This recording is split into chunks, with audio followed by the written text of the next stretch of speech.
Hello everyone, let us discuss about control statements in Java.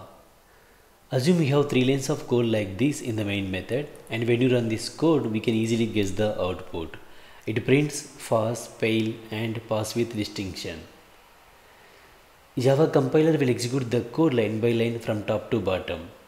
But in real-time applications, we often get the requirement where we need to execute the code conditionally.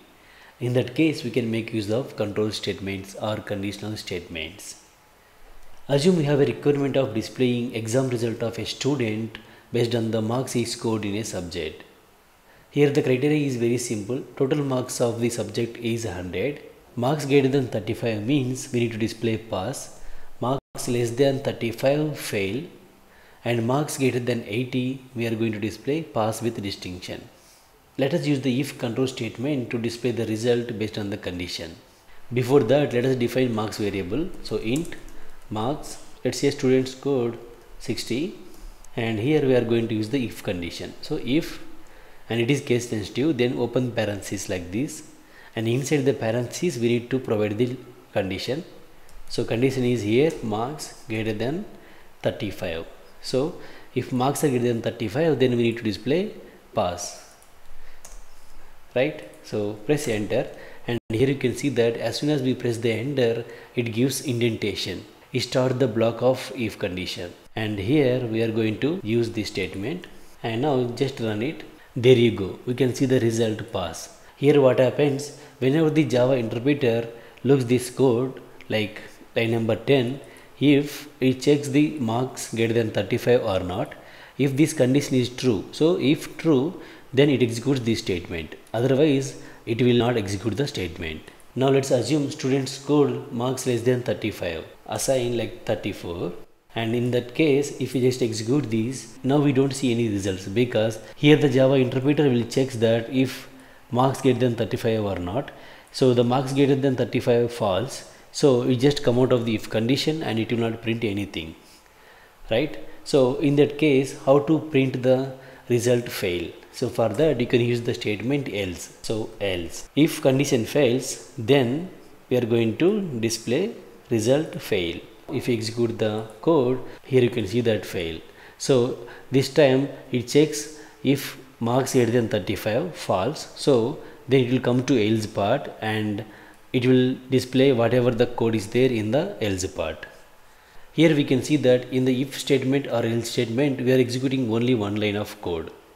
But if you have requirement to execute more than one line of code, in that case we need to create the block. So we can use the curly braces to create the block. We need to use the curly braces like that, and inside that we need to keep our code.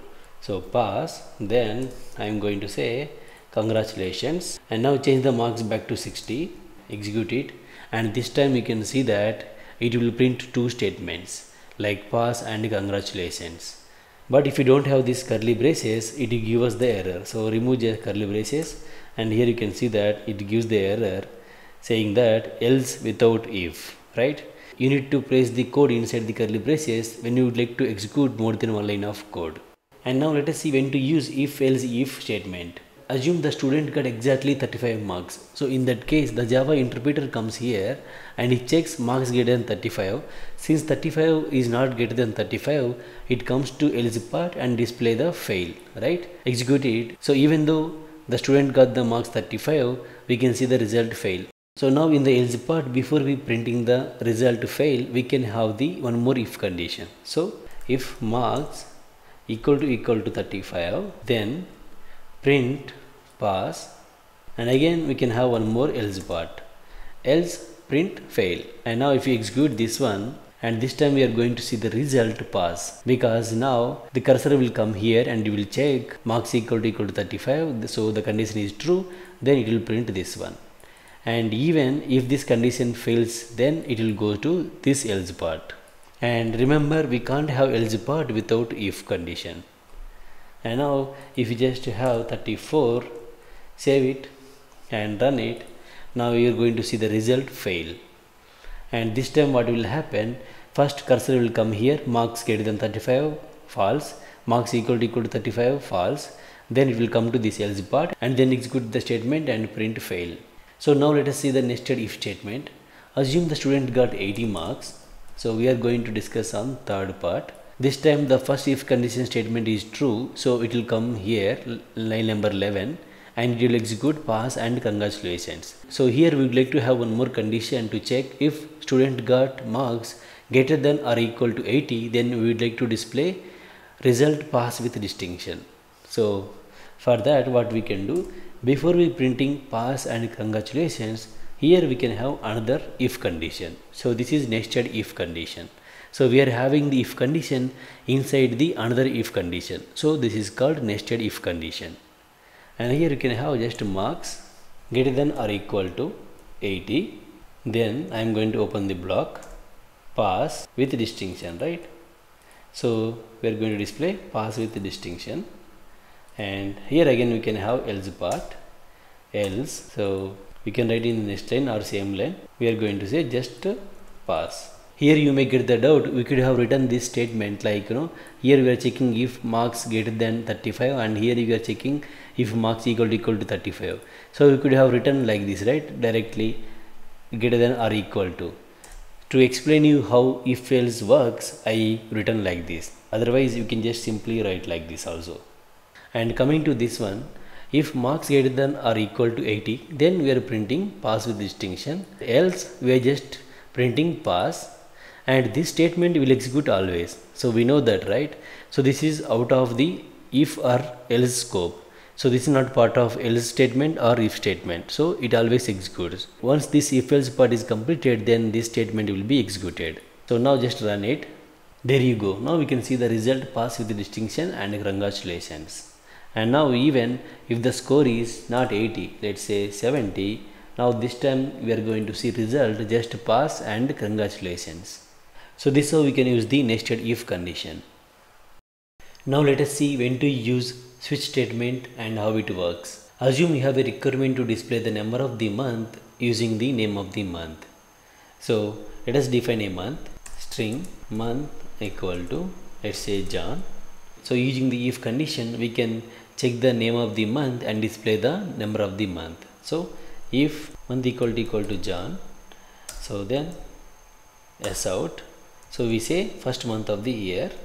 If it is not equal to Jan, then we need to use the else part, and after that again we need to check. So if month equal to February, then we need to write one more statement here, like second month of the year. So like this we need to write almost 11 if else if conditions to complete this task, and writing these many if else if conditions doesn't look good, and also it is not best practice.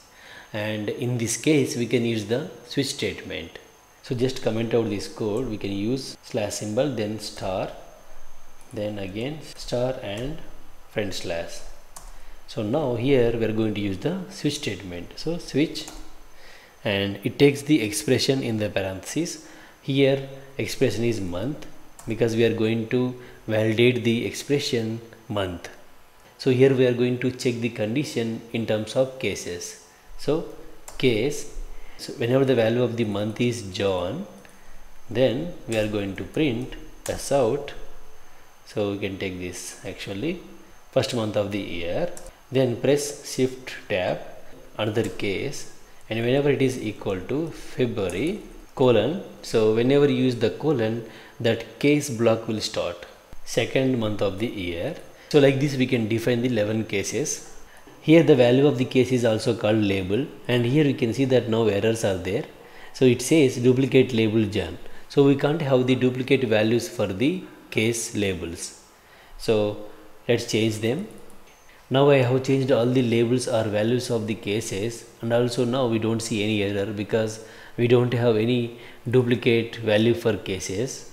Now let's run and see what will be the output.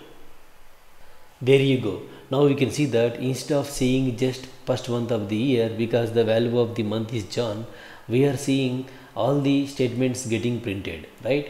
Second month, third month till 11th month of the year, which means all these cases are getting executed.